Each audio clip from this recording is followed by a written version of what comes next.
کرم اور فضل سے آج فہم اسلام کی 5ویں نشست ہے۔ سبحان اللہ، ماشاء اللہ۔ اس 5ویں نشست میں تصوف کے مطابق ہماری گفتگو ہوگی ماشاء اللہ۔ اور اس میں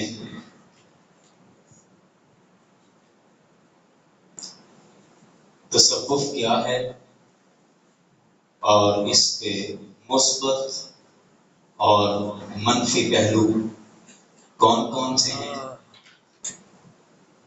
اور تیسری چیز ہم آج دیکھیں گے کہ آیا کہ اس تصوف نے امت کو فائدہ دیا ہے یا نقصان دیا ہے۔ اللہ، تصوف کو بنیادی طور پر سمجھنے کے لیے میں ایک آیت مبارکہ اور ایک حدیث مبارکہ سے بات شروع کروں گا۔ سبحان اللہ۔ تصوف کا ویسے مطلب ہے، یہ صوف سے نکلا ہے، صاد کے ساتھ صوف، اور یہ ایک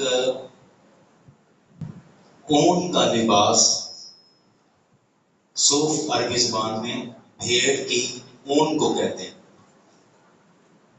اور صوفیاء کے ہاں چونکہ ایسے ہی لباس پہنے جاتے تھے، بہت زیادہ رنگوں والے اور بہت زیادہ آپ کہنے شوخ لباس نہیں پہنے جاتے تھے، اس وجہ سے اس کو صوفی کہنے لگ گئے کہ صوف والا لباس پہننے والے ایک خاص طرح کا پہنتے تھے۔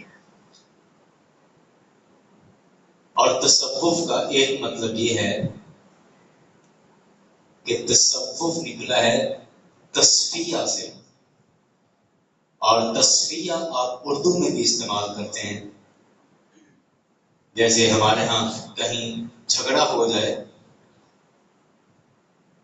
تو اس جھگڑے میں یہ لفظ صلح کے لیے استعمال کیا جاتا ہے کہ جی فلاں اور فلاں کا آپس میں جھگڑا ہے تو ان کے درمیان تصفیہ کرا دیں، تصفیہ یعنی صلح کروا دیں۔ سبحان اللہ۔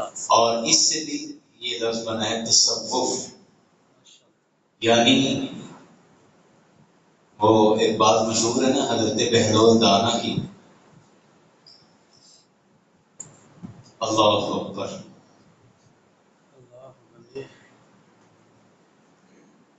کہ صوفی کیا کرتا ہے کہ خدا اور اس کے بندوں کے درمیان صلح کرواتا ہے، سبحان اللہ، سبحان اللہ، تصفیہ کرواتا ہے، سبحان اللہ۔